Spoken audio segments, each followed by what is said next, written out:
So October is getting closer. This means that we are getting closer to the release of the iPhone 12. Now this is a dummy unit, but I do want to talk about the design that we see on this, because this reflects how it will look apart from a small change when it comes to the camera.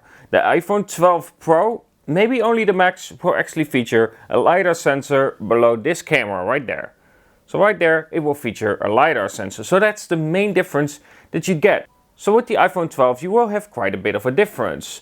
The main thing that you will notice though is the frame itself. It has no curve anymore. And honestly I really like that. In terms of renders, but also just the design of the phone just looks very clean. It looks smaller and it just looks very clean. Something with a flat frame. I really enjoyed that when we had other phones that had the same feature. Now I do like curves. No. Okay, I'm talking about a phone in this case. What I really like though is that the frame is flat. It really fits well, like I said. And I feel like in some cases this works just much better. It makes it more modern, even though it's an old thing we already seen on many older phones. And currently most phones have a curved frame. This is also because of course most phones these days feature a curved back glass panel.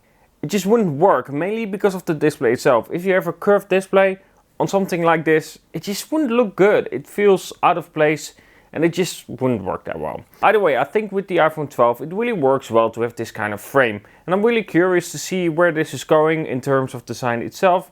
Again, this is a dummy unit, so it doesn't really reflect how it will look one-to-one. But it gets as close as possible before the release of the iPhone 12 itself. Now, Everything Apple Pro did have a hands-on with an official model. So do check his channel out, because that's quite interesting and I'm curious to see how that looks like.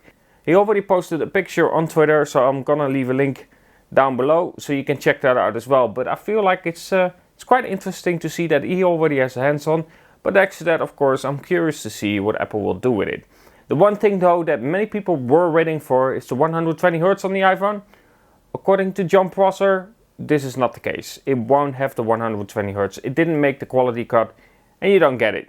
For myself, I don't often scroll on a phone, so I don't really notice the difference, because again, I don't really use it. I don't use it to its full potential, so I'm not really bothered by it. I have a 60Hz panel, I'm fine with it. Either way, let me know what you think about the iPhone 12 and the design change that comes with it. I mean, it still looks very similar to the iPhone 11, but there are some small changes coming its way. Either way, have a good one, and of course, talk to you guys in the next video.